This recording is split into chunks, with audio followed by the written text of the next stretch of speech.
golly, I guess 40 plus years of service, both to the Army, 30 years, and now 12 years with the Navy. And whoops, somehow it got punched out there. Here we go. So Ed talked about my background. I'm just going to hit this a little bit more for highlights. One of the things, as a 30-year Army vet, spent 10 years in the artillery, and then after that, 20 years as an operations research analyst, where I actually got to use wargaming and combat simulations, computer simulations, as complementary tools to help inform decisions at the higher levels of the Army to kind of figure out how we train, equip, man, and fight our future force. And then I was lucky enough, I tell my students I've won the lottery to, in 2009, as I retired after 30 years of service to the Army, land this job teaching in Monterey. So it's a great gig. If you've ever been to Monterey, you know what a wonderful place it is. And I feel just fortunate to be able to continue to work on young minds. The military officers we have come to the Naval Postgraduate School are wonderful.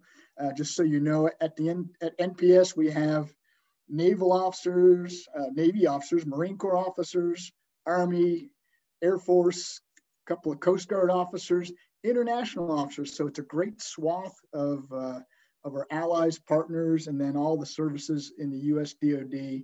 And it's just great to teach them, and it keeps me hopefully a little bit younger than my age actually indicates. So what is wargaming? The first thing, you all are wargamers or you wouldn't be part of the society, so you kind of know this anyways, but we have to continually talk to our DoD folks about what wargaming is, because sometimes there's some misperceptions there. So we talk about it as humans making decisions. That's what we're focused on with war games, although some of our senior folks in the Pentagon talk about war games and talk about closed loop computer simulations where you push a button and get lots of numerical data out of there. Sometimes they talk about those as war games as well, and they're really not. The other thing that I've found confusing in DoD is when war gamers talk to each other, they talk from their frame of reference, which is not a big surprise, but their frame of reference may be colored by the types of games that they're used to doing. So in our experience with DoD, we've identified 3 different types of games that typically DoD wrestles with. Educational games, where we're trying to educate the players. Experiential games, a lot like an educational game, where we might actually be focused on the exact player and their exact roles. For example, taking a command and staff into a command post exercise.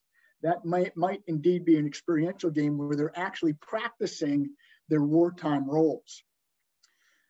Educational would be a little more general and less specific on you're playing a role that you're going to have or do have.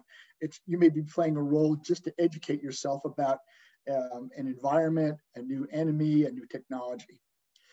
What we focus on at NPS, though, are the analytical games. And for those games, we're responding to a real world sponsor and trying to give him or her some kind of insight into complex problems that they're wrestling with in our Department of Defense, or indeed for some of our defense partners or allies. So the key distinction, educational experiential games are focused on the players, where the analytical games are focused on returning information or insights back to a sponsor.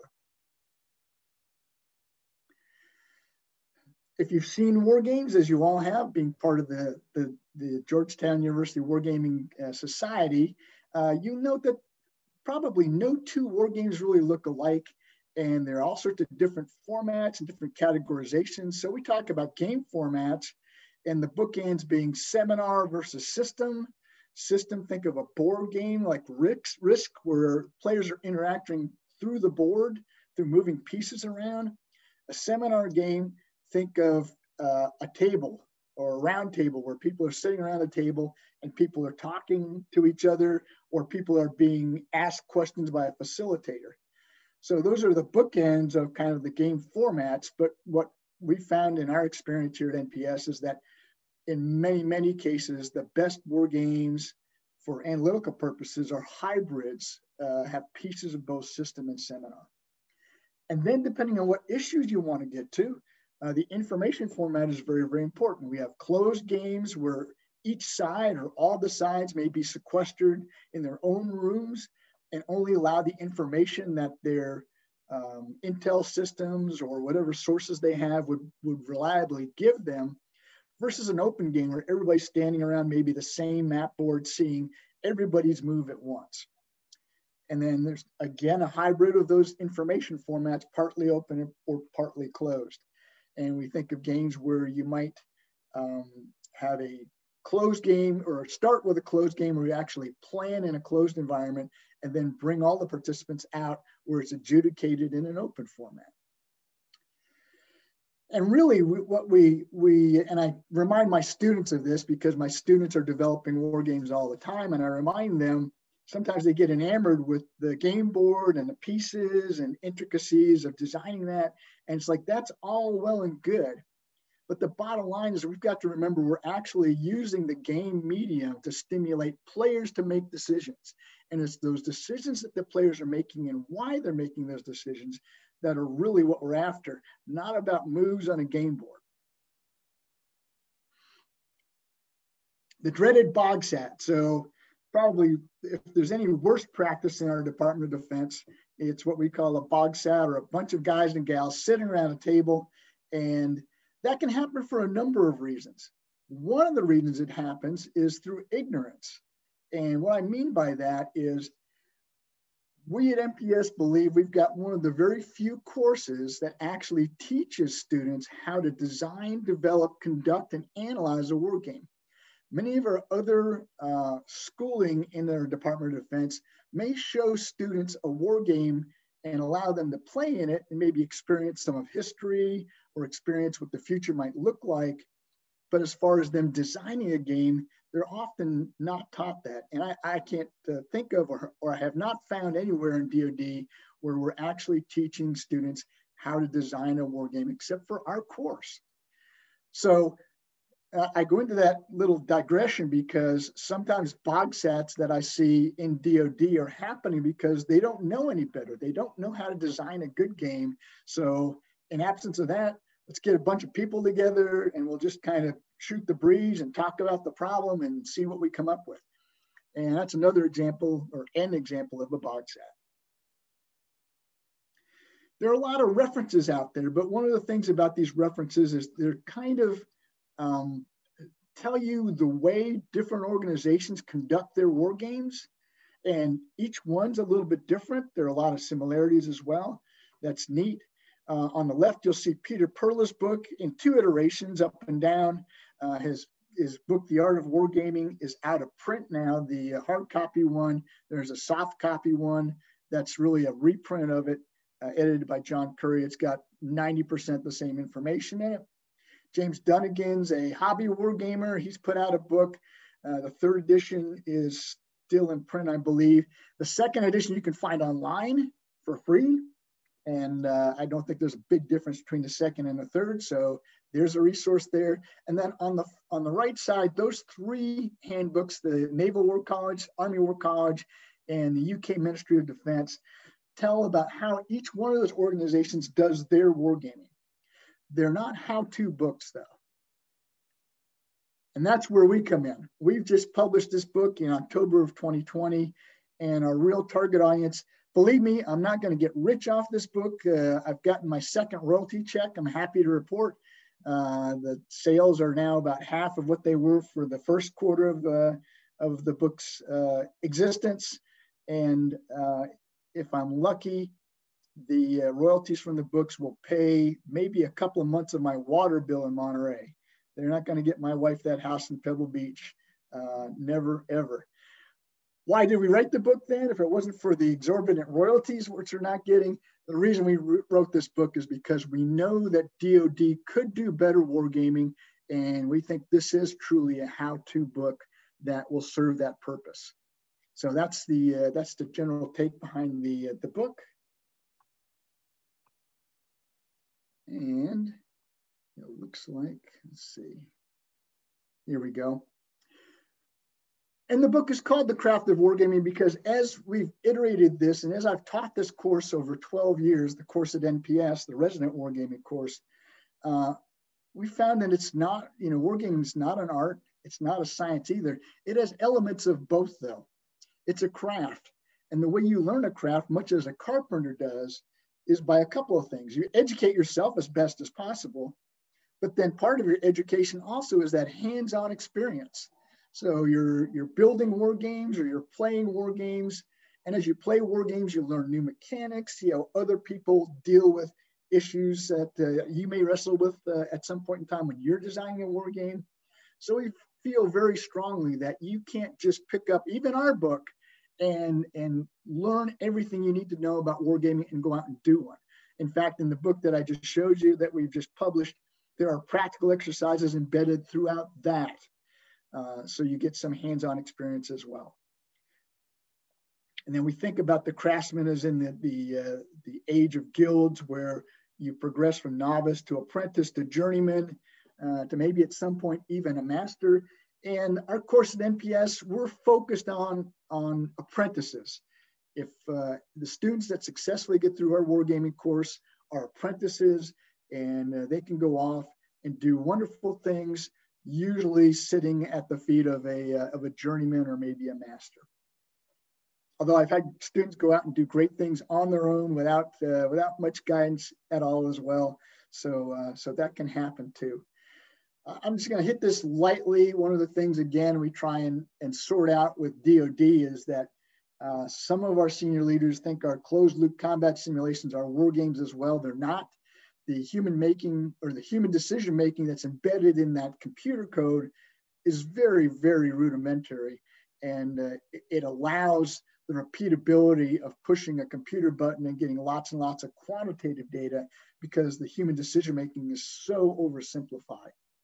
It's a great tool for a great purpose to try and understand the differences, the quantitative differences in different force structures or different technologies applied, but it's not a substitute for understanding the human decision-making process.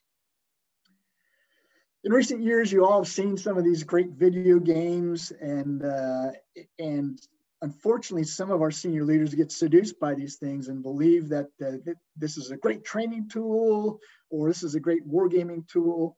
And we have to kind of reflect a little bit and say, yeah, there are a couple of things that are missing or that aren't really too realistic in these computer games that we see like Call of Duty. And what I would point out with the Moore's Law reference is that as our computer simulations, as we've gone into the 21st century, our computer simulations that produce all those quantitative numbers really haven't been updated much to take advantage of Moore's Law. So,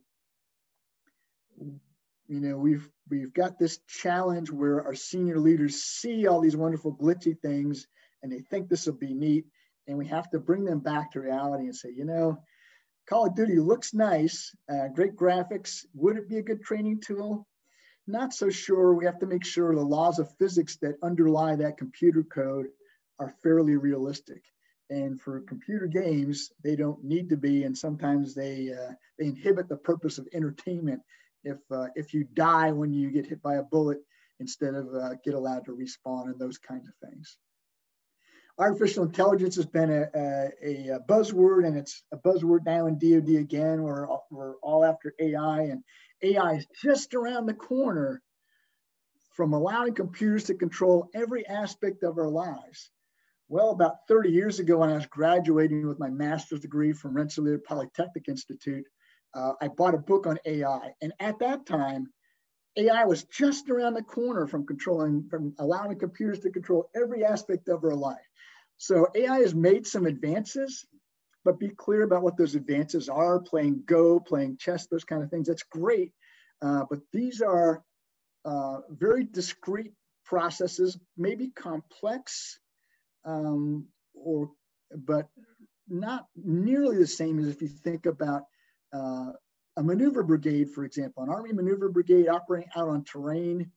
Think of the terrain box, think of the numbers of different weapon systems out there, the people that are out there, armed infantrymen, et cetera, et cetera. Think how complex that is compared to a chessboard with 64 squares on it. That's the terrain box of the chessboard and the number of chess pieces, different discrete chess pieces. So AI is definitely making progress. It's going to be nowhere near being able to be good enough to do wargaming on its own. And I tell my young military officers, if you believe that it is, then you might as well resign your commission right now, because guess what? If you think that's true, we can put a laptop at the head of a tank or in a plane or whatever, and we don't need military officers to command anything. AI can do it for us. And that's clearly not true today, and I don't think it's going to be true anytime soon. So campaign analysis, just kind of a way to think about war games and those combat simulations together. Those are both complementary tools. A computer simulation is not a war game that's computerized. Some of our senior leaders today who are digital natives, unlike myself, a digital migrant, think that everything's better with computers. Not true. But what I like to think about war games, if you see the arrows on the map there, the war games are hey, how are we going to execute this operation? The concept of operation and the explosions that you see where the arrows collide, that's where we might use a computer simulation to actually adjudicate what happened when the two forces actually met. And so we think about a campaign analysis or a campaign of analysis as using both wargaming and combat simulations, each at their own strengths. One to figure out concepts of operation, how we fight, one to figure out quantitatively how well that force fights. Those two together form powerful tools that can allow us to do great analysis. And we do that in DoD. So I want to talk now about planning war games. So in our Department of Defense, we're required when we create war plans to actually war game those. So we've got all sorts of wonderful documents that would help you fall asleep pretty quickly if you wanted to read those. But you can see here that our joint, we have a joint doctrine on that, on planning. Marines and the Army, our allies, the Canadians and the Brits, almost every Western armed forces uses wargaming for their planning process. Here's kind of what it looks like. You see step 4, course of action analysis and wargaming. And the general idea is this. You're going to create a plan.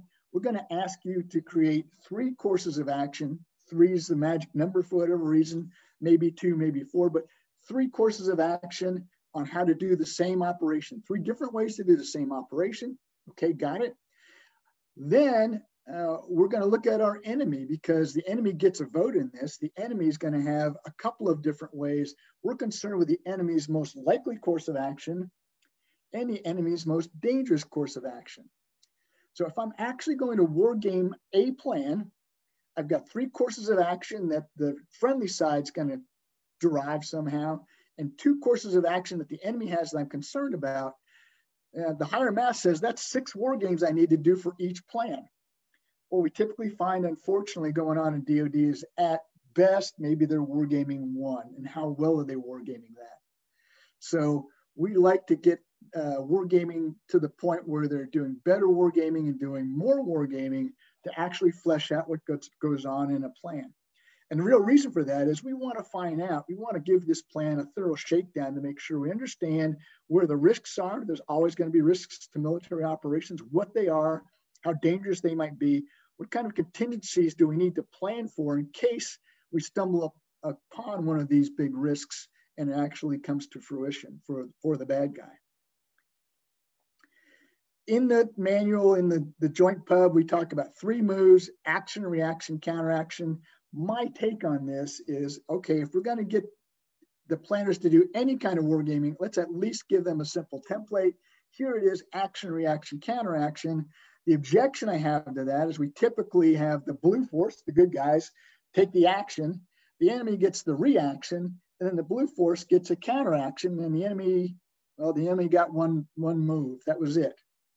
So is that really the best way to flesh out all the risk that might be incurred in a plan given an active thinking adversary?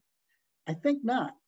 So although this is maybe necessary, I'm not sure it's sufficient to really shake out what the risks are, what the dangers are in each of our plans. If they're doing this, at least they're doing wargaming, which is a plus.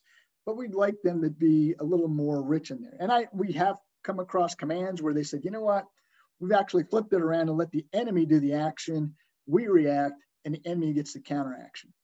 And I think in some respects that might be better to actually flesh out exactly where the risks and dangers are in the plan. One of the things, of course, we've just talked about kind of wargaming as if it's always red and blue, red being the good guys, red being the bad guys, blue being the good guys. But it's much more complex than that. If you look at Afghanistan, for example, where you've got the Afghan government, you've got our government, you've got non-state actors, you've got the Haqqani network, the Taliban. A lot of our situations that DoD wrestles with today are much more complex than a two-sided war game. So is that way of doing a war game robust enough for these kind of things? And then red teaming, I'll talk a little bit about red teaming. When we talk about red teaming, we talk about not a red cell, although it's very, very important that we have an enemy that's culturally correct, that thinks like the enemy is going to think, that knows the enemy doctrine, that reacts the way the enemy should react. What red teaming is we actually think of leaking the enemy our plans or the way we're going to do an operation so they can actually know what we're going to try to do and defeat it. That's the really great way to thoroughly shake out a new concept, to look at all the different ways this new concept or new technology might fail. Let the enemy know that.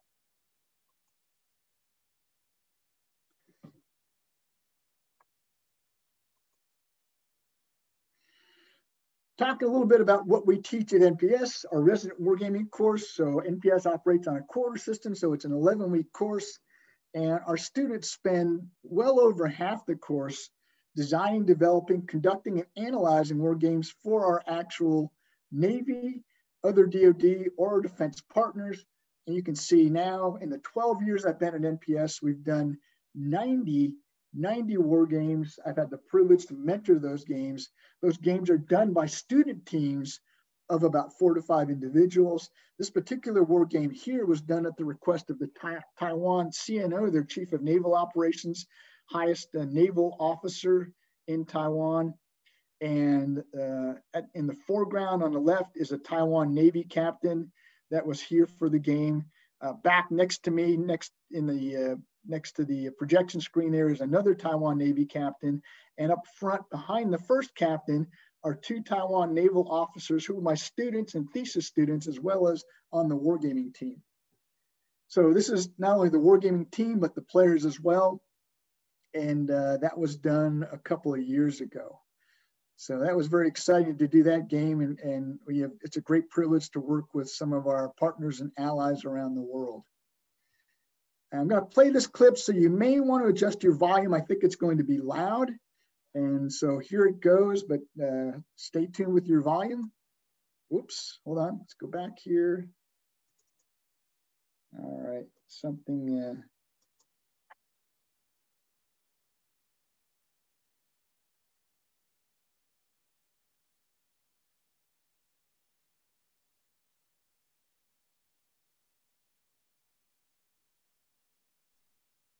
Sir, I'm not hearing any audio. I don't know if anyone else is or is not. No audio. All right. For some reason, we had the audio earlier today. We lost it. What I will do is I'll make sure that it has the slides. So if those can be posted somewhere. Let me try and reboot it one more time though. We'll give it one more shot.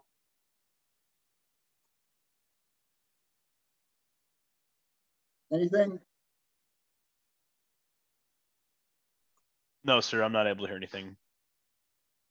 Let's try one more.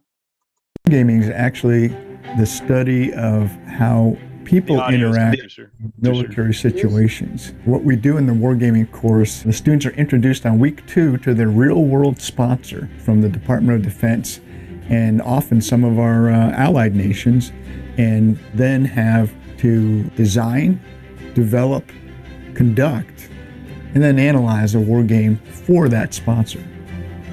We're looking at conducting unconventional warfare with soft forces in a denied environment against a near-peer adversary. So this is a particularly interesting question because we've been operating against adversaries that are obviously technologically inferior to us.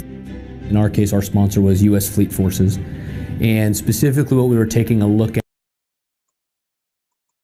was some modern concepts on employing the force to try to develop a Baltic scenario in which we could test out some of those concepts. The Australian Army and the Marine Corps have a wonderful relationship spanning back many years, and interoperability is always something that we're trying to get better at. It's challenging. Once you think you've got it, it slips out of your hands as we modernise and warfare changes. So it's something you've always got to put a concerted effort into. So looking at how soft forces will need to change, specifically, will any of our capabilities need to shift? Will any of our training focuses need to shift? How will we need to do things differently in order to adequately fight against a near-peer adversary? For us, what we'll want to be able to do is provide a good product for U.S. Fleet Forces to sit there and say, hey, some of the junior officers that most likely will be using these concepts on future battlefields, they comprehend them. They're starting to become oriented to to how to use them, and then quite honestly, this is how they perceived the concept being best employed. The war game itself, again, went to highlight a lot of small issues with the current force, so the contemporary forces of the Marines and the Australian Army, in particular Australia's amphibious capability and the Marine Rotational Force Darwin. And those small things which, in the face of the enemy, create big problems are really important to identify up front. So it was great to work with wonderful people looking hard at a problem and to walk away with some valuable lessons. We're sitting around a table with a bunch of people with different experiences, with different subject matter expertise, and being able to kind of talk through these problems, I think brings a lot of value added to the table. Not only are we learning more about these important concepts for both the Navy and the Marine Corps, but what we're also seeing is just how much work goes into developing these things and the thought process required so that when it comes time to plan a war game in the future for whether it's a command we're supporting or our parent command, we know how to develop and execute appropriately. I think the future of wargaming is bright. I'm guardedly optimistic. The challenges we still have to face that are ahead of us are to convince our senior leaders where wargaming really fits in a spectrum of tools to do analysis and to get a better understanding of operational necessities.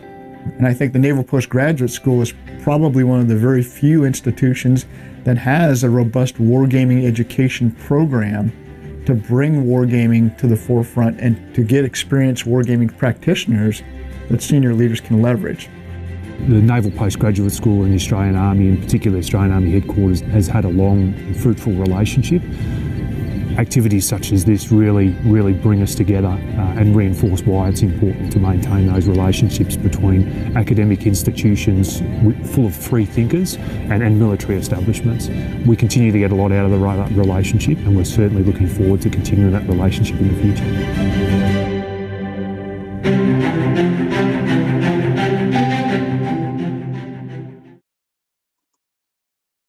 Okay, well, it's great to get that clip out because you get to see some of the wonderful students that I have got the opportunity to work with.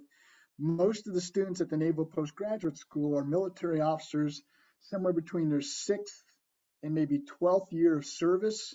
They've got a lot of experience. They've been out to sea. They've been fighting in Iraq, Afghanistan, around the world, and they bring that back to the classroom and get to apply that to real world problems that they're going to graduate and then wrestle with in the near future anyways. So we think it's really a great experience to leverage their professionalism and their knowledge, and yet what they're also getting out of the war games is exposure to the latest concepts that our senior leaders are thinking about, so that when they step back into the fleet or back into their jobs in the real world when they graduate, they're already up to speed on what the problems are that their senior leadership are wrestling with right now, trying to get ready for the future. And you can see that this is kind of the philosophy that I've inculcated in the wargaming course, and we've got to get the students involved, get their hands on, have them actually create war games and then conduct them. and then extract the information out of those war games. You heard me at the end of the film clip talk about cautiously optimistic about getting our senior leaders involved. One of the challenges we have is that many of our senior leaders, again, think of computerization as better than manual kind of things like war games. And we have to get them out of that mode. Part of the other problem, though, is if we're not doing good war games, if we do Bog Sets for them and we do Bog Sets in 10 minutes or Bog Sets in a day, senior leaders start to believe that, wargaming takes a day. And it's not a shortcut to anything. So those are some of the challenges that we're wrestling with. What we really need is a senior leader education course on wargaming.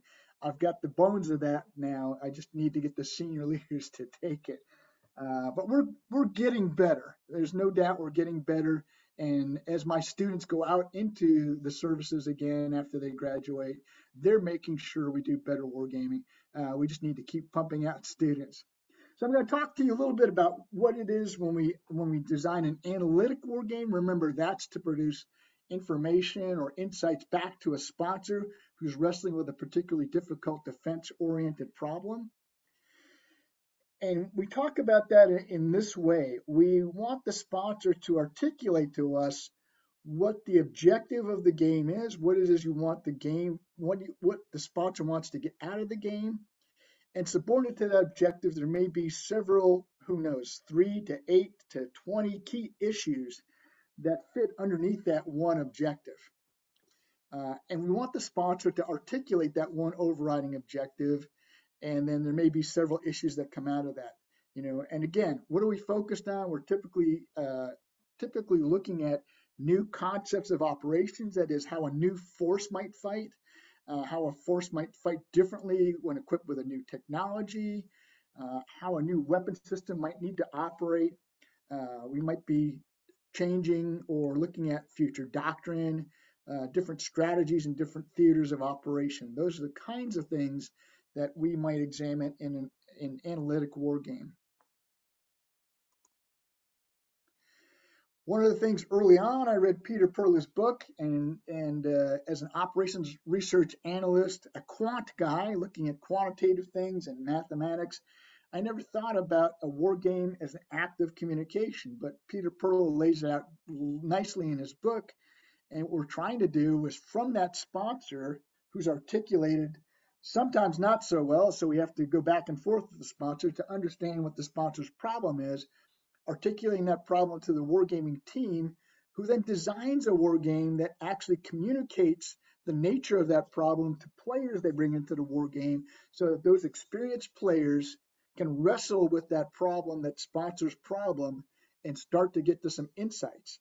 And then as the players do that in the war game, they communicate that back to the wargaming team, who deciphers what the players have communicated into a hopefully clear, concise, and coherent report that then goes back to the sponsor. So that's the way the communication sort of works.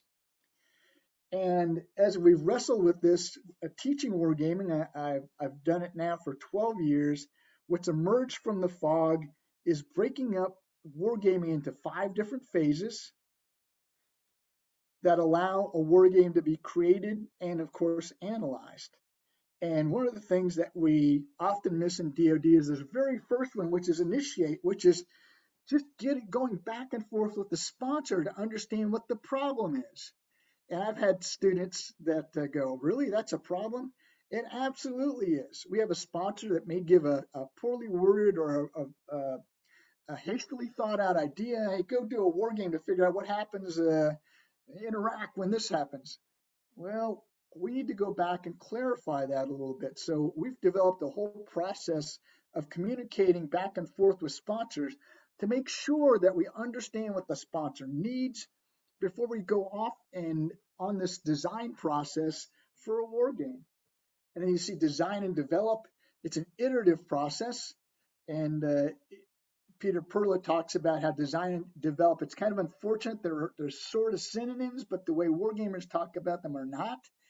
When you design a game, you're actually laying out what the game looks like, the scenario, methods, models, or tools, figuring out who the players are. But if you never play test your war game until it's game time and you're bringing out the real players, you will have no idea how that war game will work. And I would submit you're actually going to find out your war game doesn't work. And so develop is really a kind of a code word almost for play testing, that is taking your initial design, trying it out, seeing where it doesn't work, and then going back to the drawing board, or at least going back to the design phase and updating your design, and then play testing it again until you get it right. And one of the fascinating things that I learned about teaching wargaming is this, that if I don't make my students do a blind play test, they never find out exactly what's wrong with their war game. As you might imagine, when you start investing time designing a war game, it's your baby, and you love your baby, warts and all. In fact, you may not even see your baby's warts. And until you take players that have never seen your war game and bring them in, that's a blind play test, and let them play it, you don't understand what you don't even know about your game. So after about 3 times teaching the class, I finally figured out the students are going to do a blind play test for me and learn exactly what their baby looks like at this point in time. And then after that, conducting the game, obvious. Analyzing the game, again, obvious, but there's some key best practices there, and we'll talk about those in a little bit. And so what we figured out too was Peter Perlis' kind of cycle of communications, and our 5 phases of wargaming fit nicely together, juxtaposed here, so we can see those phases as the arrows go through the communication cycle and see the key things that need to be produced by the student teams or by any team that's creating a war game, an analytic war game for a sponsor. So this nicely kind of captures it, at least in my mind, and sees what the big muscle movements are that student teams need to be focused on to make sure that they create a decent war game that's going to get issues answered and get the findings back to the sponsor. And one of the great things about the Naval Postgraduate School, we get insight into the Navy's future operating concepts and all of our services. And so this distributed maritime operations wargaming, we started this several years ago when it was a concept that was in its infancy. And we actually did it in the South China Sea and also in the Eastern Mediterranean Sea with some of our international officers. And so this concept that is now the flagship concept of the Navy, we actually tried it out way back in 2015, 2016, all the way through to try and underpin some of these concepts and give it a good shakeout before we crystallize what DMO, the distributed maritime operations, looks like. The Marines have come up with the EABO concept, Expeditionary Advanced Base Operations, and the same thing. We've been working with that concept since it was just a white paper, an idea that people have written up, and we're now able to look at it in detail. We've had several different wargaming teams look at it. We've looked at EABO in concert with the Australians a couple of times, and that's been very, very useful for our senior leadership to understand where it works, where it could be improved, and give it some shakeout. Not to be outdone, the Army's come up with multi-domain operations, and we've been able to do that. We have a smaller number of Army students that come to the Naval Postgraduate School. The U.S. Army does not have its own graduate school. The Navy and the Air Force do. So they come to NPS predominantly to look at different concepts, and we're happy to integrate the Army students in and look at their future concepts.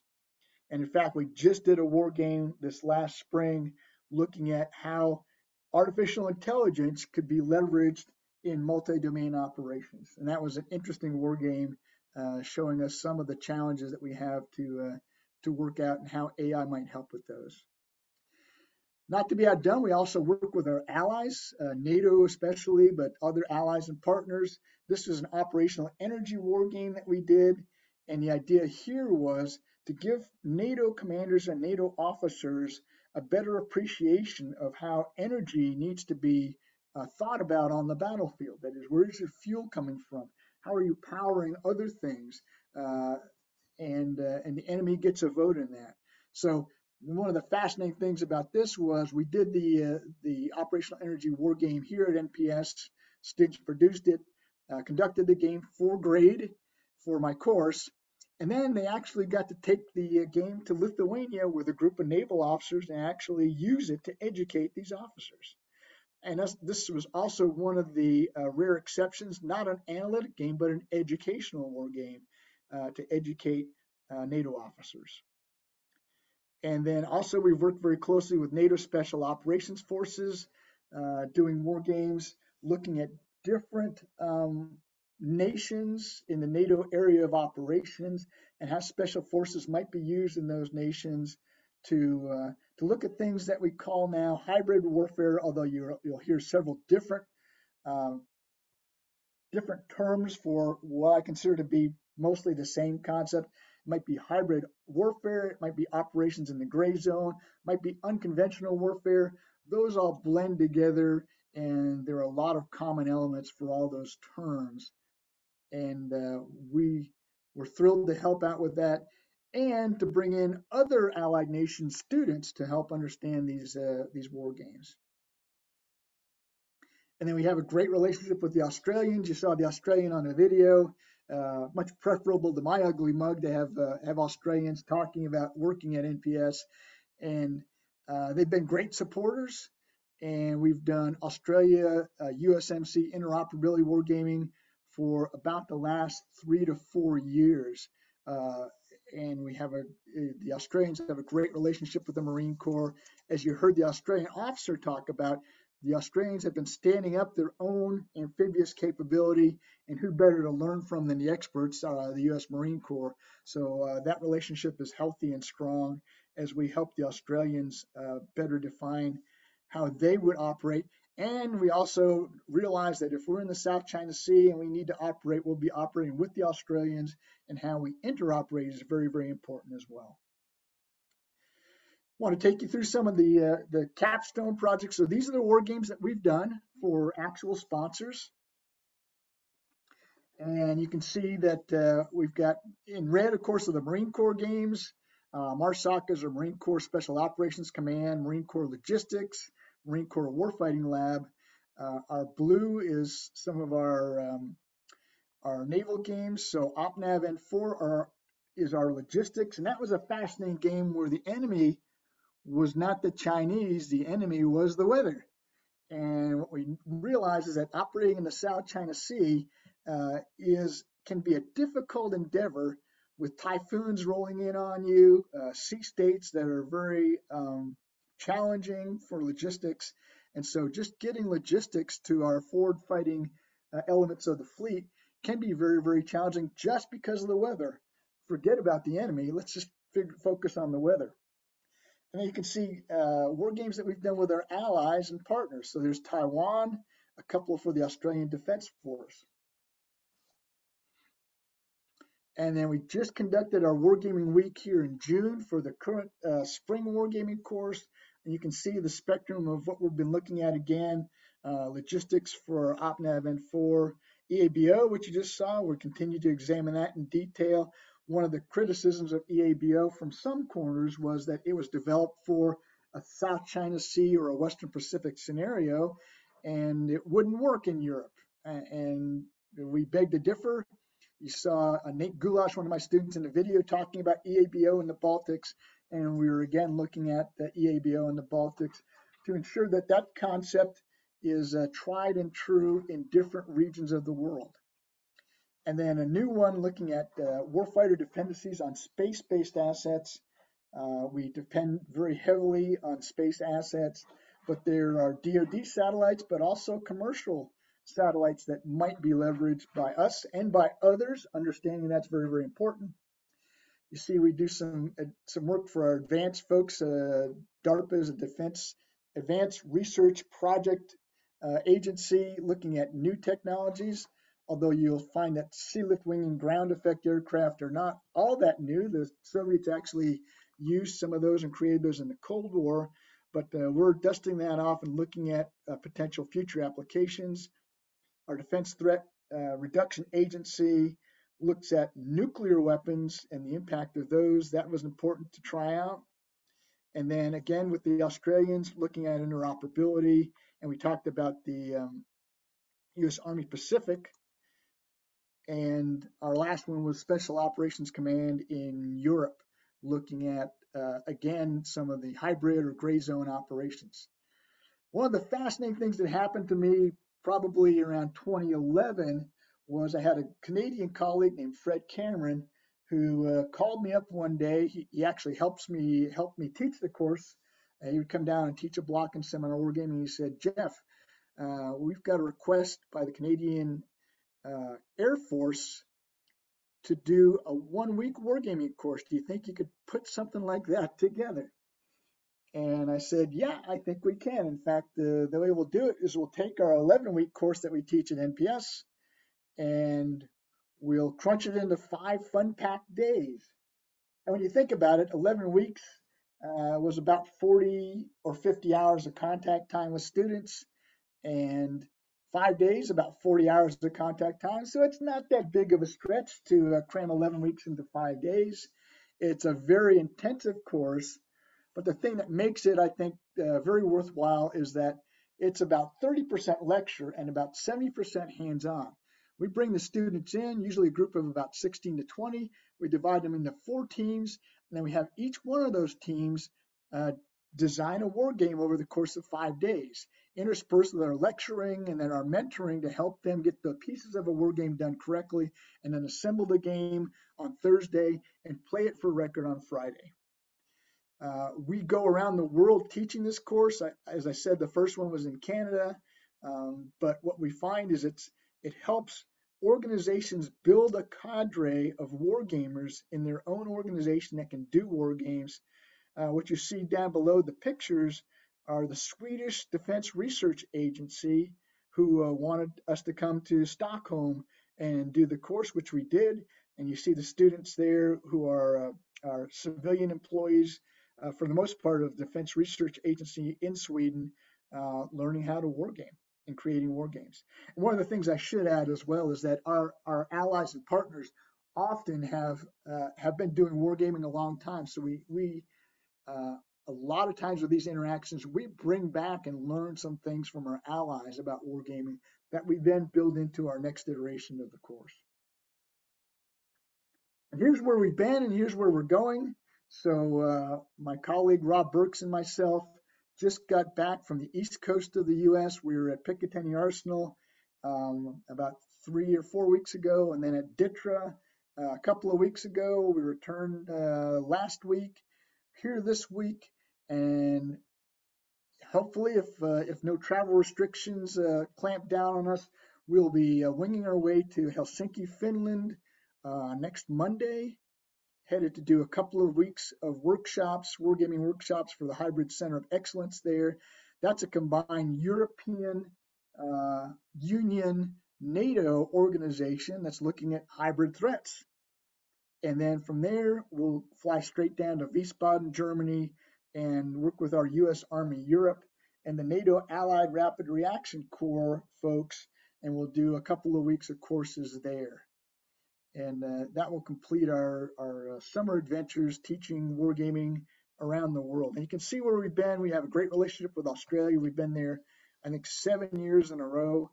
And the spectrum of where we've been overseas, it's just a blast. We're thrilled to go to Taiwan, Indonesia, and we've got some other offers coming up soon. We may actually go to the Ukraine to teach a course. Nigeria. So the possibilities are endless.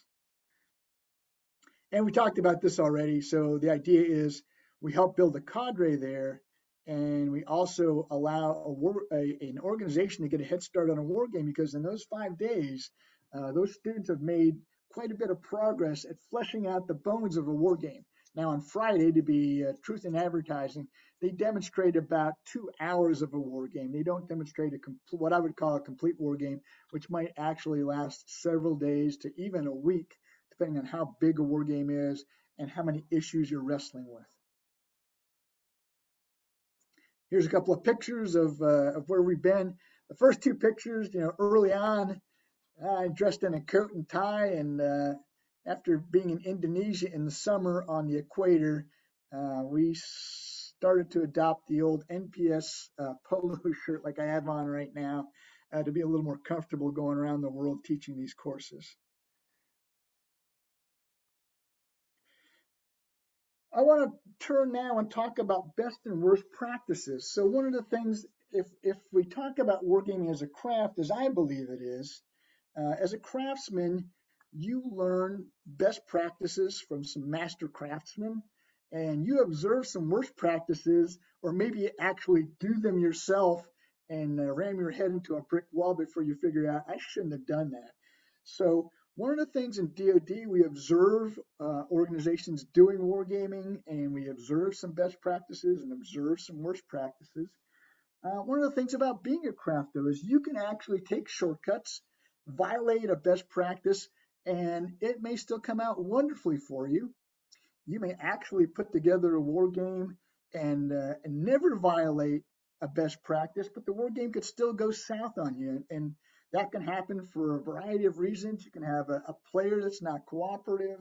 All sorts of things can happen that can throw the best war game out of kilter. We like to say there are no absolutes, or there's one absolute in wargaming, and that there are no absolutes. So think about that for a while. And I talked earlier on about developing a war game, which is really just play testing the design to see how it works and where it doesn't work, so you can go back and redesign it and get the kinks out of it. You might think that play testing a war game is a best practice, and I would agree with you on that. Could you ever violate that best practice and still be successful? And I would say you absolutely could. And why would that be? Well, it would happen, for example, one of the best, like Peter Perla, who I happen to know, I've gotten to know over my years doing war game. Wonderful man, his book's great. And I would bet Peter Perla could design a pretty good game, not play tested at all, and it would still be a pretty good game. Now, I would bet that Peter Perla would tell you he would prefer to play test it, but sometimes you might not have enough time. There might be other things that interfere, and if you've got to do it, shoot from the hip, he might be able to get away with it. I can tell you I would not, because I designed bad games at first, and they need to be play tested a lot before they're better. So that's an example of a best practice that could be violated. And what I want to talk to you about is some of the other practices that we've done. And what I've done is juxtapose that on our 5 phases. And so I'm going to talk to you about some of the best and worst practices we see for each of these phases that happen in DoD. And you might recognize these as you go and in your wargaming endeavors. So a worst practice is just taking a sponsor's vague, poorly communicated wargaming idea and running with it without ever re-engaging. And we saw this happening so much in DoD. That's why we designed this kind of this 3, at least a minimum of 3 interactions with a sponsor to make sure that you, your wargaming team, and the sponsor come to some kind of agreement of what the objective and issues are you're actually dealing with. And I had a student incredulous. That can't be a problem. Yes, it's a huge problem. Our sponsors in DoD almost always don't communicate as clearly as we'd like. A lot of times there's all sorts of buzzwords floating back and forth, new concepts that people haven't fully fleshed out. We all want to pretend we understand what the word means, like hybrid warfare, and run off and start creating a war game without coming to a real good understanding of exactly what the sponsor needs. So objective and issues. And we teach actually 3 phases of communication. So that's the best practice. Make sure you and the sponsor agree to where you're going. And in fact, you actually put it in writing in a sponsor proposal agreement. And I freely admit I stole this idea from the U.S. Naval War College, who does this, and it's a great idea. So the sponsor and the wargaming team see it in writing. This is what we're going after here. This is what the game's going to be designed around. Have you any questions? No, we're ready to go. Without doing that, with just listening to a sponsor and running off in a corner and designing a game, you're almost assured not to really hit the sweet spot of what the sponsor needs.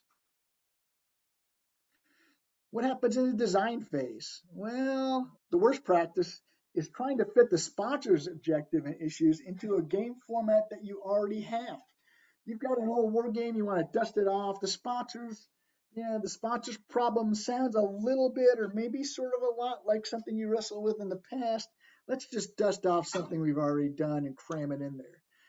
What usually happens is you've got you're shaving off a square peg to fit in a round hole, but you don't know if you've shaved off some very, very important things for the sponsor, or maybe some things the sponsor could live without. So we always say, don't ever do that. I mean, first figure out what the objective and issues are. Use this thing we call a data collection and management plan, which translates the sponsor's objectives and issues into these essential questions that need to be answered in order for you to go back to the sponsor and provide them meaningful input and meaningful insights into their problem. And we borrowed this idea as well. We took this out of an American, British, Canadian, and Australian publication that was created back in 2004. They had this DCMP made for quantitative information. We since adapted it for qualitative information, but it provides a great framework to design a rigorous war game with. And then develop. We've already talked about playtesting. So what's the worst practice? One of the things we encourage our students to do is not design a very complex game before you playtest it. Just actually spend 30 minutes. Think about designing a game in 30 minutes. How far can you get? We tell the students, design a game in 30 minutes and then start playing it, and then start adding detail where you need to add it, instead of designing a game for 6 weeks and then trying to play this very complex game and not even understanding why it doesn't work right. So the best practice is simply get a crude design done quickly, playtest it. After each playtest, redesign.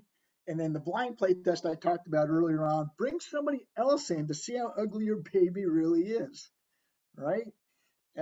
And you'd be surprised and amazed, the students usually are, because they think they've designed a great game, especially after they've play tested it several times, but they're all thinking, they all have this one common frame of reference, and it's almost in some respects like groupthink.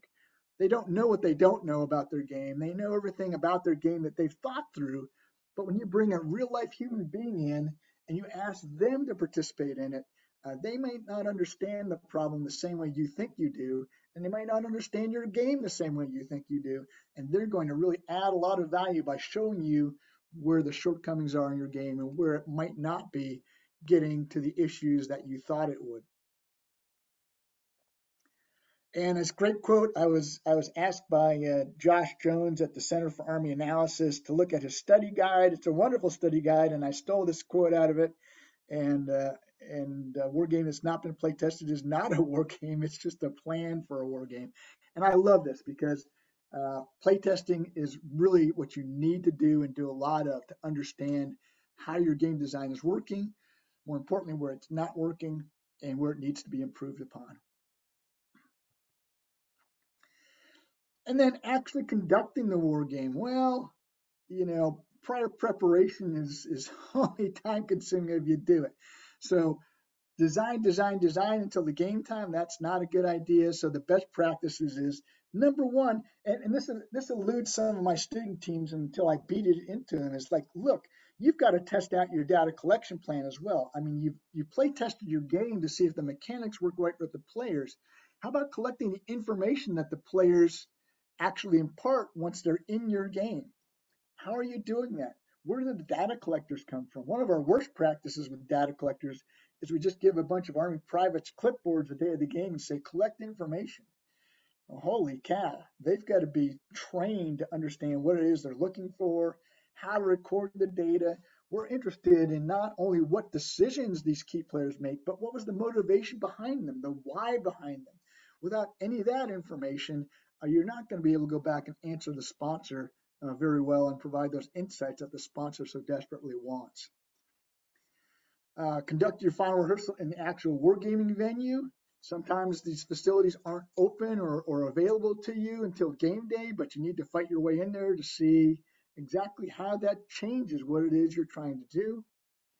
One of the things as a quant, as an introverted quant guy who loves numbers, social things are not quite foreign to me, but certainly things I didn't think about. but having the players meet the wargaming team before you actually do the game and get familiar with each other might be very, very useful. And also getting the players interested in understanding the wargaming design before they play it for record may be very, very useful. So they have an opportunity to ask questions in a non-threatening environment. So they start understanding how your game uses their decisions to actually produce some kind of information back for the sponsor and getting them comfortable with that. And then the very final phase, analysis. You've already done the war game. You've collected a bunch of information. We always say you need to keep the players around for this quick look report and also to do key player interviews. So we schedule these key player exit interviews as part of the war game and the quick look report after the war game's last return so that we can go back and get more information from the players. We brought these players in. They're experts in their fields. We brought them in because they've got this wealth of knowledge. Let's wring every bit of it out of them we can before we let them go back. And so the idea behind key player exit interviews is you've designed your game to have the players produce this information that you desperately need. But a lot of times games go longer than you think, or turns take longer than you think, so you don't get as much ground covered. And these key player interviews can often make up for some of the information you needed to get out of the game but weren't able to get to. And then the quick look report is not for the sponsor, it's for you, the analysis team, the wargaming team, to understand what the players were trying to communicate to you. And you want to give the players a chance to make sure that you got it right from the players. So the facilitated quick look report says, hey, players, here are the key issues we were wrestling with. Here's the insights that we were trying to get to. Here's what we heard you say. Did we get it right? Now, it needs to be facilitated because sometimes players want to relitigate the battles they fought, especially if they've done poorly. And that's not the purpose of this. This is just to make sure that the insights we thought we heard from you are actually what you said. Then we also talk about having subject matter experts helping the analysis team later on with the data. That might be when you have a highly technical game, like a new technology you're just trying out. You, the wargaming team, definitely aren't going to be as familiar with that new technology as the technologists that have actually developed it and want to see if it's useful. So having those people by your side as you're creating the final reports and doing the analysis can be very, very useful for ensuring that you're getting decent insights. So I want to talk about some of the recent articles that you see in wargaming. So in DoD, it's great that we have venues like War on the Rocks or Defense One or different online journals to allow us to communicate our thoughts about wargaming. But oftentimes, and this is not a critique of any of the authors, but we're all locked in our own wargaming kind of format or mind meld or the way we think about war games. And then when we communicate to others, the others might not have the same frame of reference. So here are a couple of examples where there's a frame of reference that folks are communicating about wargaming that may be a little foreign to me. So I'll let you see those just for, excuse me, I went a little bit too fast there. Here we go. And the first one is an article by Yuna Wong and Garrett Heath, which I know both very, very well. And they're looking at wargaming as improving learning and innovation. And my take on that is this might be very useful if you're trying to create a war game that's an educational war game, so you want learning to occur, or that a war game you want innovation to occur in. A lot of times what I see in DoD, since I've now spent over 45 years of my life working for the Department of Defense, whenever the budgets get thin, we start talking about innovation, which is doing more with less. And so when I see the word innovation, a little red flag pops up in my mind anyways. But the idea is, how do you make an innovative war game? And I've thought about this a lot, and I don't know that unless we really need innovation, if the purposes of the war game is innovation, we might need to do that. And I look at all the folks that Yuna and Garrett want to bring into a war game, and I've not had a need for those in my war game. So it's all about what the war game is focused on. So I want to make sure when we communicate, we at least provide the readers of our communications or the consumers of our communications with the frame of reference and what it is we're wrestling with. I see some of these fields as maybe being useful, but for my analytic war games, not so much. And I really start talking about best practices and what we really learn from those. And I think I skipped ahead one.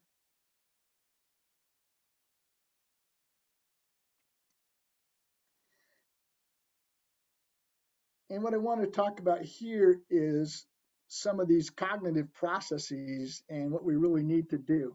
And so I'm not sure that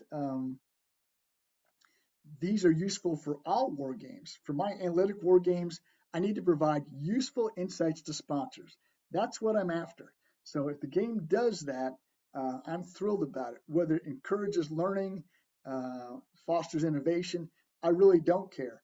One of the things we talked early on about different types of war games, educational, experiential, and analytical. And I like to, for shock effect, I tell my students, for an analytical game, I don't care about the players. I don't care if they learn a thing. I don't care if they get any more experience. And I really don't. Make no mistake, the players in an analytical war game are very, very important and very, very special. You have to bring players in with a great experience level, knowledge, ability to interact with folks. So the players are very, very important. But in an analytic war game, I don't care if they learn a thing. That's not why I brought them in. I brought them in to actually learn from them, not impart knowledge to them. So that's really different than an educational war game or experiential war game. I think that's maybe where Una and Garrett are coming from with some of their suggestions here. Jeremy Sapinski, a great war gamer at CNA, and he definitely has a client base that's different than mine, because one of the things that he asks his clients or his sponsors is, what objectives should players pursue in the war game? And in order to know that, you have to know what players need to be in the war game. And with the sponsors that I typically deal with, they have no idea, or they have a little bit of an idea. All they know is they've got an objective for the war game. They have some issues they want examined, and it's up to our student teams to figure out who the players need to be, and then what those players' objectives need to be. So I would not ask a sponsor this question, but I don't have the same sponsors that Jeremy does at CNA. So again, it's depending on where you're coming from and who you're working with. So in my final comment, it's about communication. And again, as a quantitative introverted geek, it took a long time for me to figure this out. And I went to one of my first wargaming connections conferences in the UK. Great place to go to. At the time, it was being done at King's College in London. And I heard all these people talking about war games as if we were talking about the same thing, but some of the things they said didn't make sense to me or didn't resonate with me. And then we have to figure out, when we start talking about wargaming, are we applicable to all wargaming, all DoD wargaming? We need to talk about context, exactly who the sponsors are, who the players are going to be. All these things affect how we talk about war games. And wargaming education is very, very important. We have senior leaders that aren't educated well. We don't have many folks in DoD who can actually design war games. So we've written an article about that if you're interested in wargaming education, that's out there in SimSec. And that's all I've got as far as the formal takeaway for the course. So given that, I'd be happy to answer any questions that you have. Dr. Appleget, thank you again very much for taking the time. There are a fair number of questions, and so I'll just kind of go through and read them out loud now. But again, I want to say thank you so much for the presentation. It was very, very, very informative, and I really do appreciate you coming out to support the Wargaming Society here. So the first question is, can participants get access to the slide deck? Absolutely. I'll send you the slide deck, and you can have that and do with it as you please.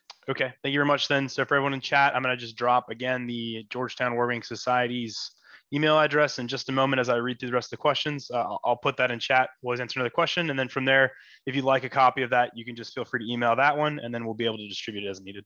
So the next one, there's kind of 3 different questions, but it's all kind of in the same line. And so the first of which was kind of most books relating to wargaming focus more on the how-to and less on some of the theory and the why. How can we move wargaming from a craft to a more academic discipline or a profession where you're going to have the normal, like, artifacts of those professions or scholarly, scholarly publications, peer-reviewed journals, the various components that you see with some of the other academic disciplines or professions? Yeah, so I don't think you move wargaming from a craft to a science, but I don't think that's what your question is.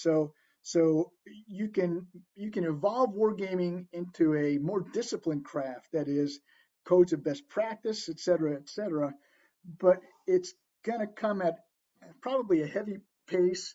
And as you saw in the examples I just went through at the end, we have a lot of bright folks like Una Wong, Garrett Heath, Jeremy Sapinski, and others that know a lot about wargaming, but they come at it from their own perspective, and getting those perspectives, number one, untangled so we're all talking sort of on the same plane, and then figuring out what the best practices for a profession need to be as one, or maybe in 3 different purposes: educational, experiential, and analytical, are ways to start about doing that. I think you need to be careful, though, not to be too prescriptive, because it's always going to be a craft. There's always going to be folks figuring out new ways to do things. And there are always going to be, I think, best practices that can be violated in a pinch, and you can still be okay at that. You're never going to get to a point where I don't think you're going to have a checklist. I think my chart there with the 5 phases is probably as close to a checklist as you're going to get. And I look at it, maybe not every day, but every time I do look at it, I can move some things around, put a couple more blocks in there, maybe condense a couple of blocks, and it's still going to be a craft. So there are folks who have made proposals, like in a guild, that we need a wargaming guild to get together and kind of honcho over this. I don't know in DoD how useful that would be at this present time. We're still trying to get up to speed since 2015, where we've reinvigorated wargaming. It would be a long process. I don't disagree that it would be helpful in the long run, but I don't think it's coming anytime soon. So the second question you kind of seem to address there, but I'm still going to repeat it just for the benefit of posterity in YouTube, which was the craft of wargaming. Then if it is a craft, as you prescribed, how would it transition from someone being a novice to an apprentice to a journeyman to a master, as you see in other crafts traditionally? And then if there was no formalized process, like how much can you track and monitor that progression currently and now, like with whatever norms do exist, if not that formalized process? Yeah, so that's a great question. So I would say this. So a novice progresses to an apprentice by, I would say, taking a course like our course. You can pick up our book and read it. In that book is also practical exercises, but the real component, you got to get hands-on and doing things.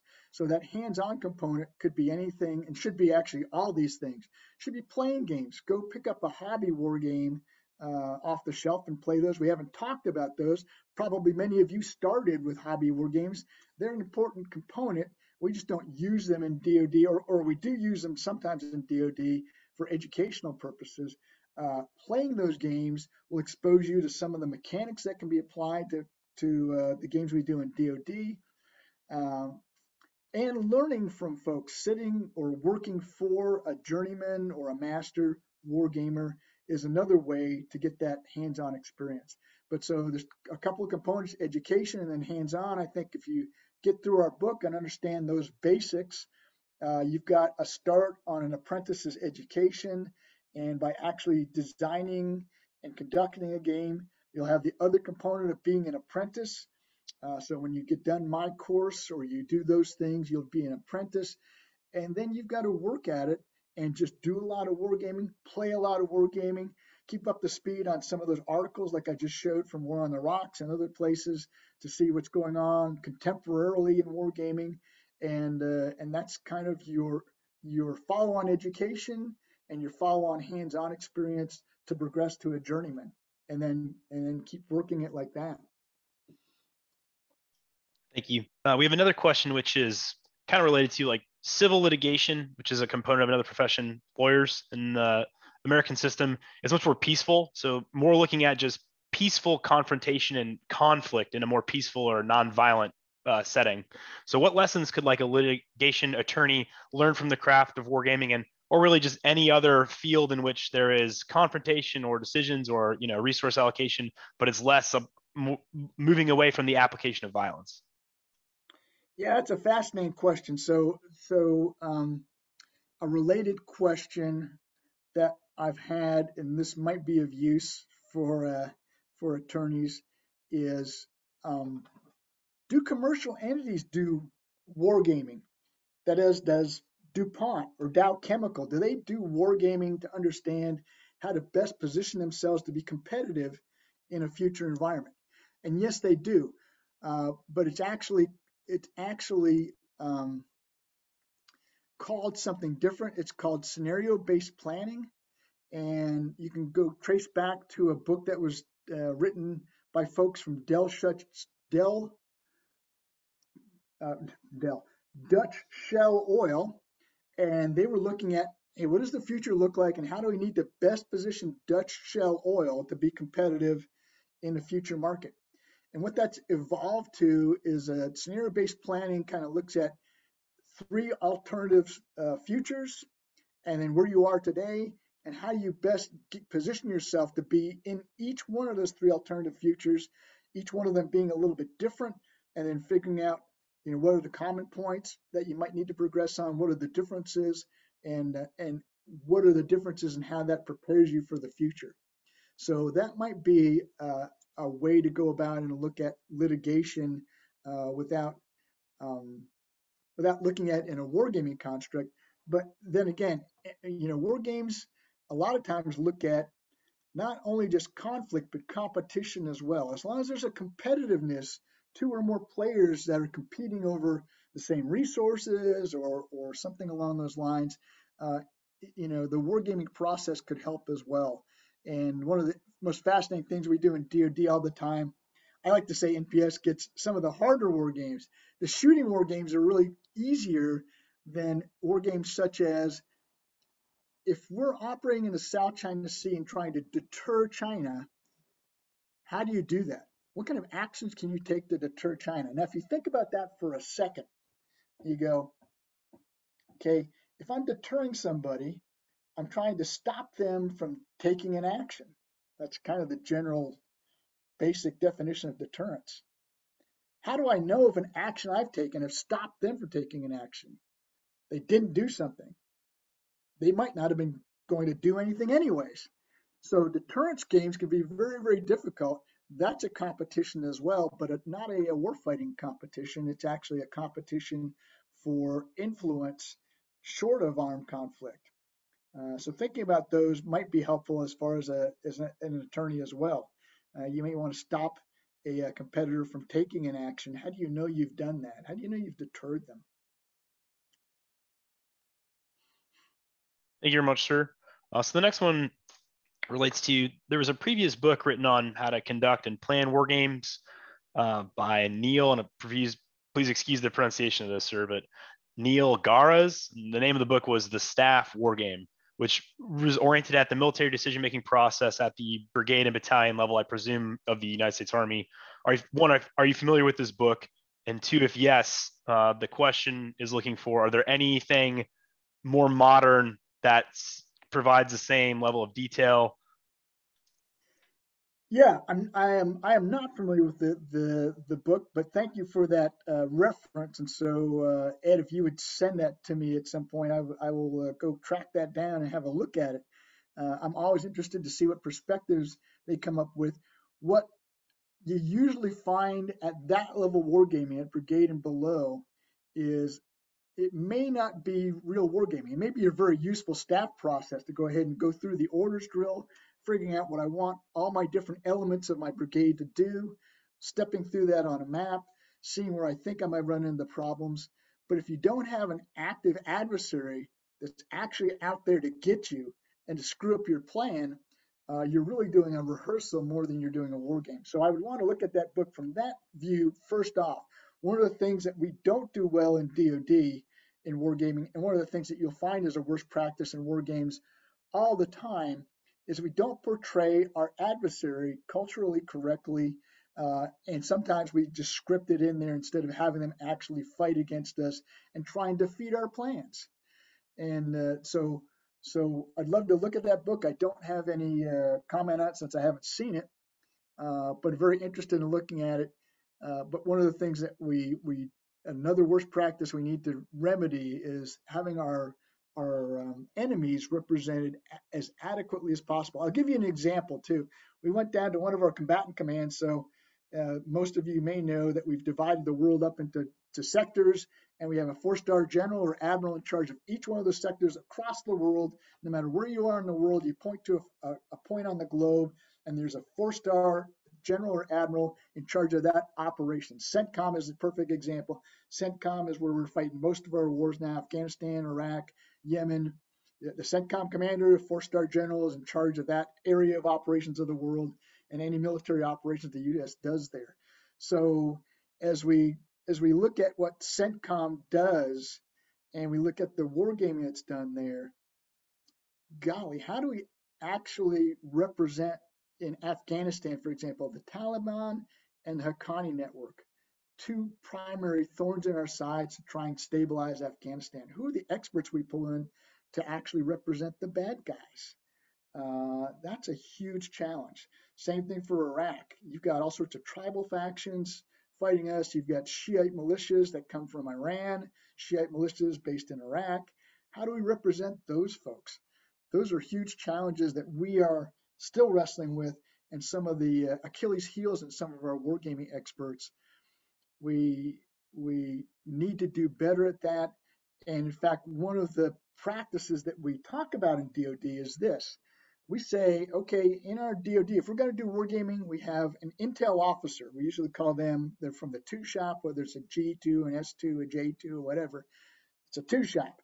The 2 shop are intel folks. They're supposed to understand our adversaries very, very well. And our wargaming, our planning wargame says, use the 2 to act as the enemy commander. Sort of seems to make sense, except most intelligence officers have never, ever commanded a warfighting unit in their lives. They've been focused on understanding the enemy, that's true, but they haven't commanded a warfighting unit. So we like to say, even though our doctrine says use those as the warfighter for the bad guy, we say use one of our warfighters with warfighting experience as the bad guy and let the 2 be the deputy. So you can get that melding of warfighting expertise with the cultural expertise together to provide a better adversary for us to fight against, and therefore expose some of the things that we want to know about before we actually have to fight a real war. Thank you very much, sir. The next one is in relation to, you made some comments earlier about how you kind of copied some stuff from, I think, the Naval War College, but do you find it useful for sponsors to articulate their objectives in the term of the classic problem statement, such as like during operational design? Or do you phrase them as complex dilemma with a set of various elements in tension? So what we find is I kind of give the sponsors free rein, because one of the things I want the students to take away from the course is you're going to have a sponsor that comes to you with a problem, and they may not communicate it well, because that's been my experience in 20 years as an OR analyst for the Army.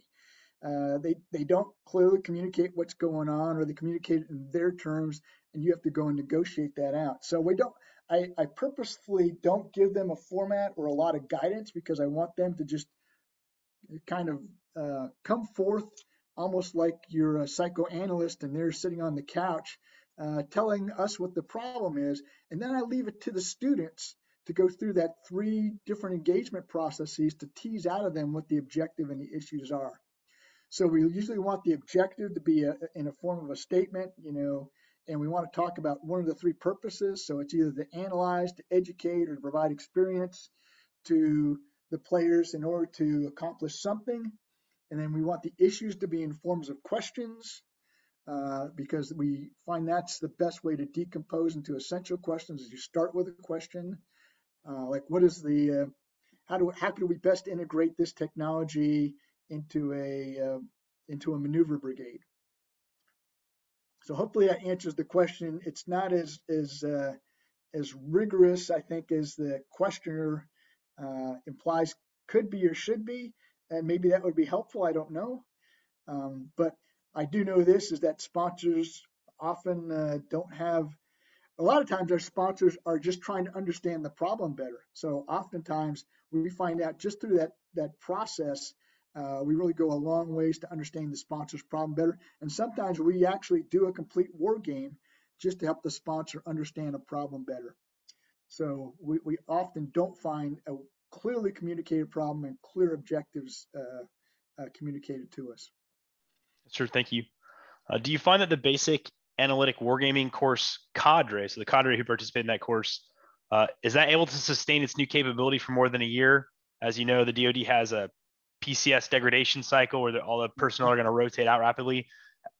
How do you find that? Like, does that require constant refreshing or constant like coming back to? And then how do you evaluate the overall effectiveness of that course? Yeah, that's a great question. So I guess I'll tell you the story first is we went down to CENTCOM and we were still getting our feet on the ground and figuring out just how valuable this course might be and what it needed to look like and how we need to morph it.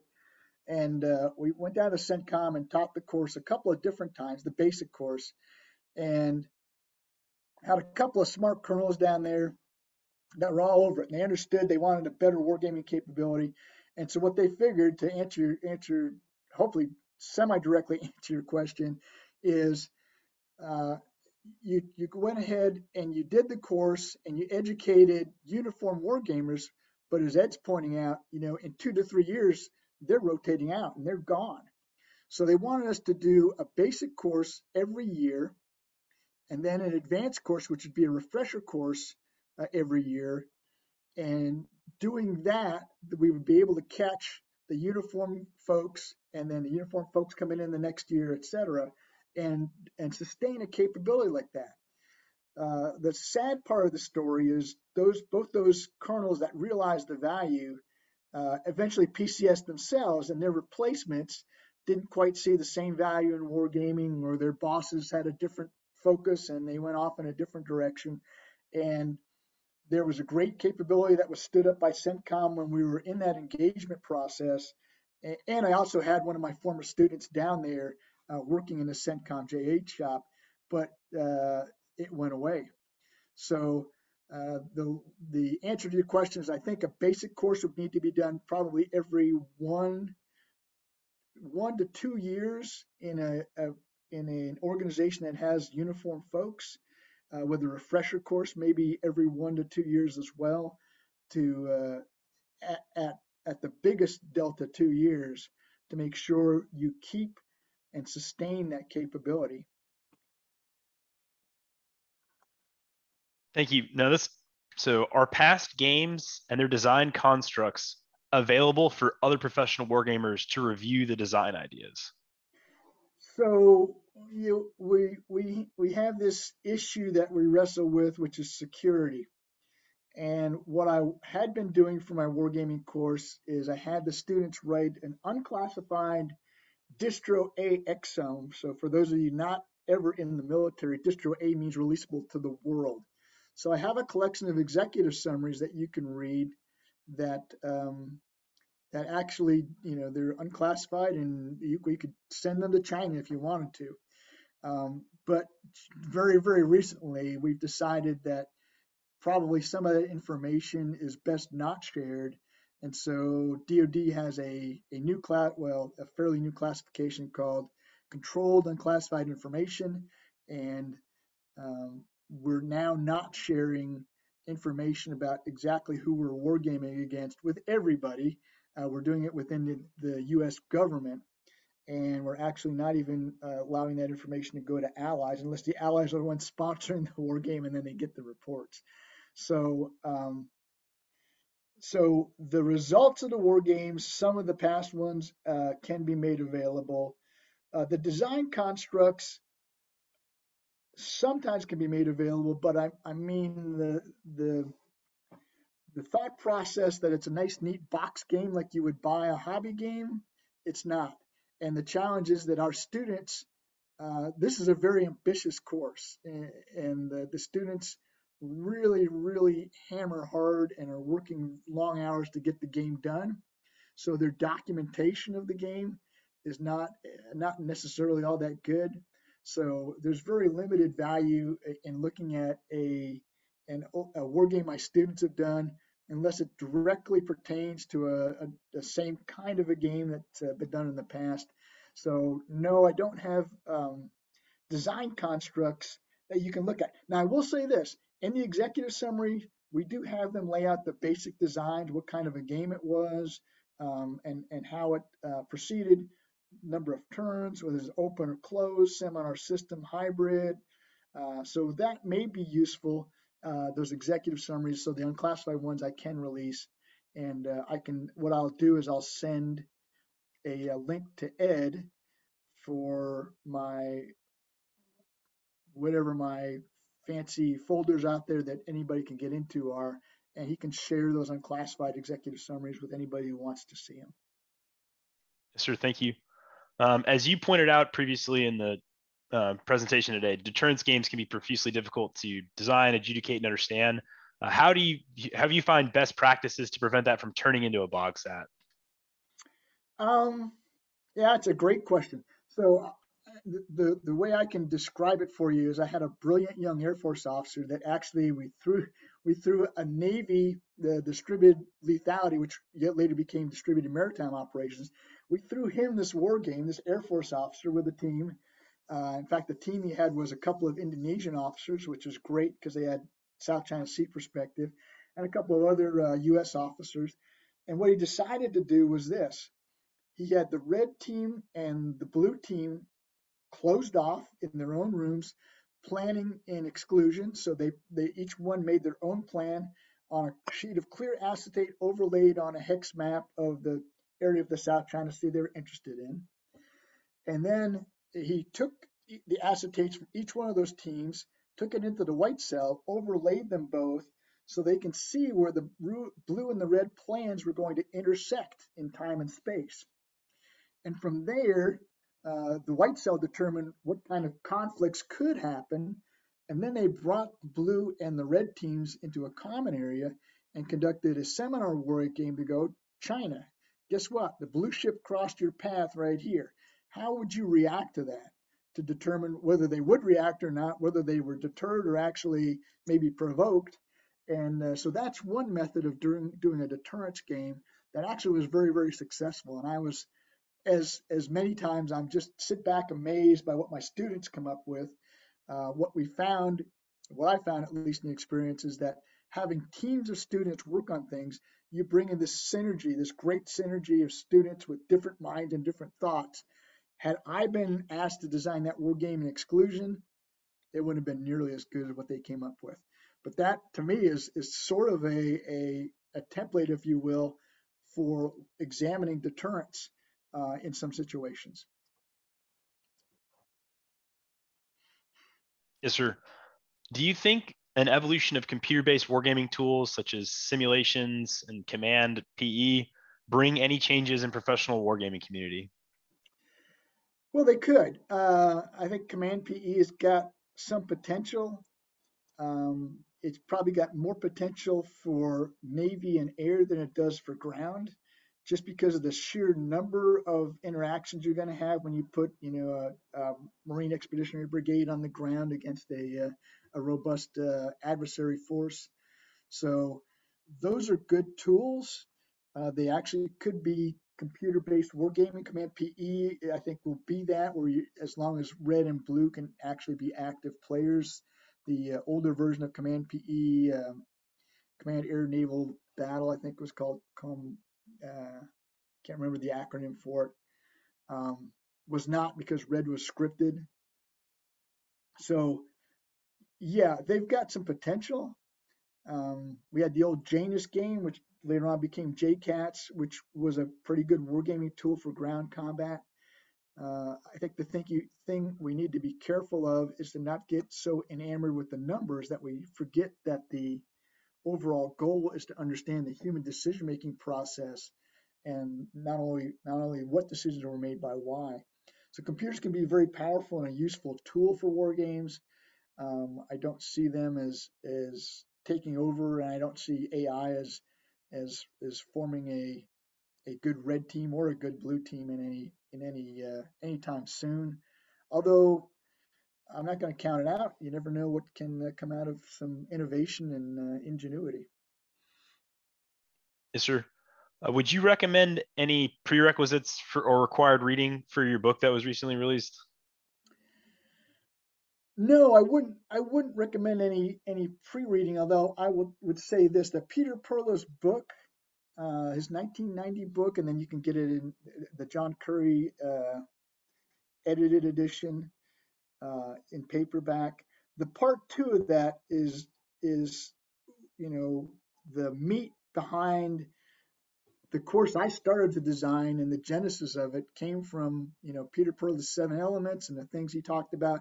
And I go back and reread that, and there are gems in there as well. Part 1 of his book kind of covers the history, which is interesting reading but not necessary.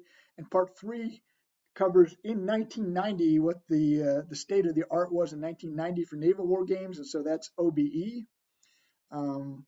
But I love his part 2. I would go back and read that again, and from there you will probably get a good idea of how our book lays out and why it's laid out in the way it is. I owe Peter a great debt of gratitude for writing that book.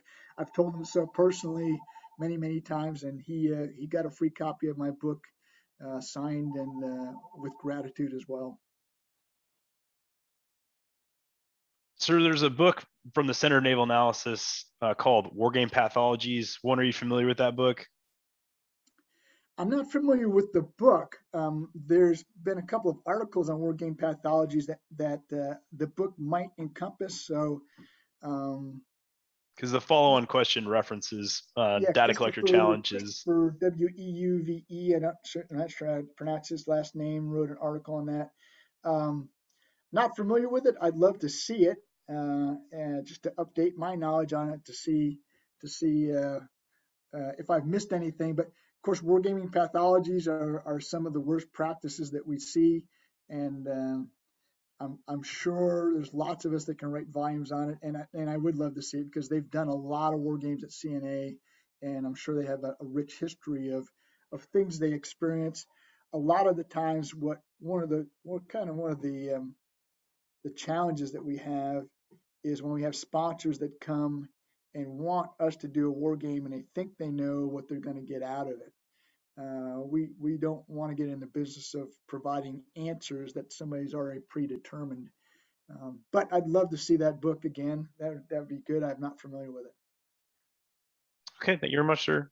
There's one last question, which is fairly open-ended. What are your thoughts on considering wargaming design more as an art, where it creates situations for complex problem solving, relying more on expertise and practice and experimentation?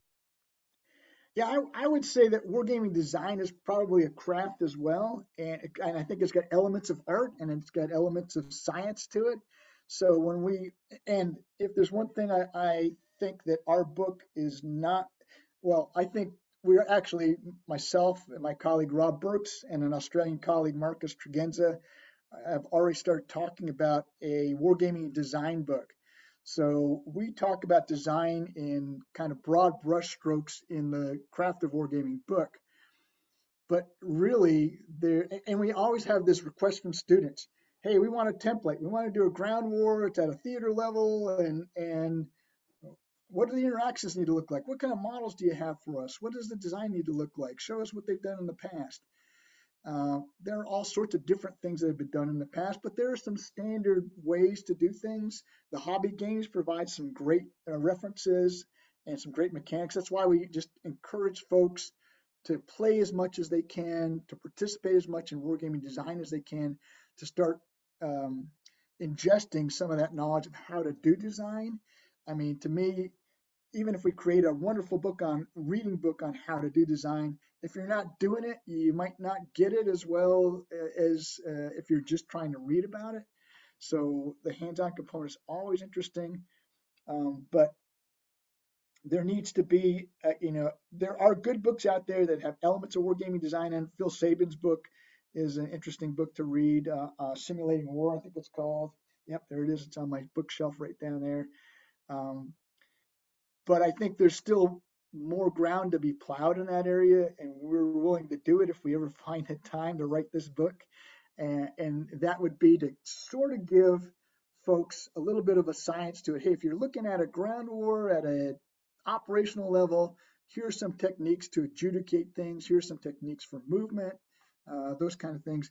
I haven't found a book yet that satisfies me to do that, and I think that's a book that the community could use. Sure. Another question came in while you're answering that, which is, what is your favorite commercial war game and why?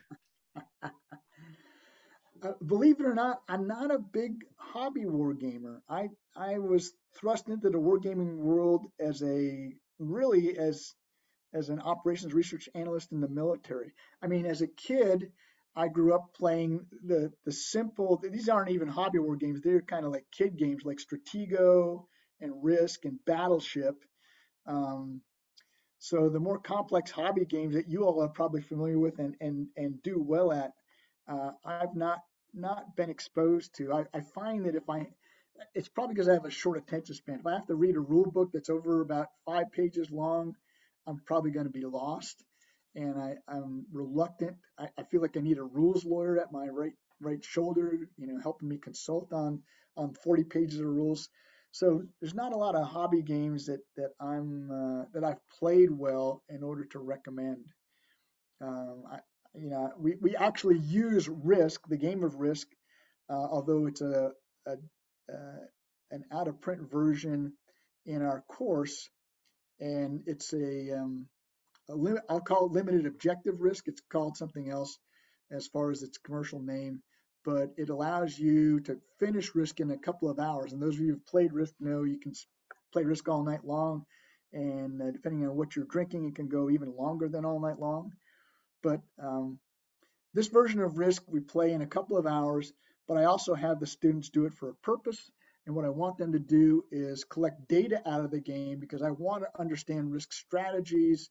And my idea as the sponsor for them playing this game is that I don't play Risk really well, and I want to be able to beat my son and his friends. And so I want you all to play Risk, collect information. So there's a wargaming principle there, collect information or data from the game, and then inform me on how to play Risk better. So yeah, I just played Axis and Allies actually for the first time, World War I version, a couple of weeks ago. I did like that. That was a pretty decent game, and I could recommend that. But I don't have a big library of experience with hobby games. Yes, sir. Thank you very much. Well, I would like to thank everyone who came out and participated. Dr. Appleget, thank you again, sir, for coming out and providing this wonderful presentation. Everyone have a great night. I'm going to go ahead and stop recording. Sir, if you'd just like to stay on after, I'd love to get your thoughts on AAR for how you think it went. Yeah, okay. And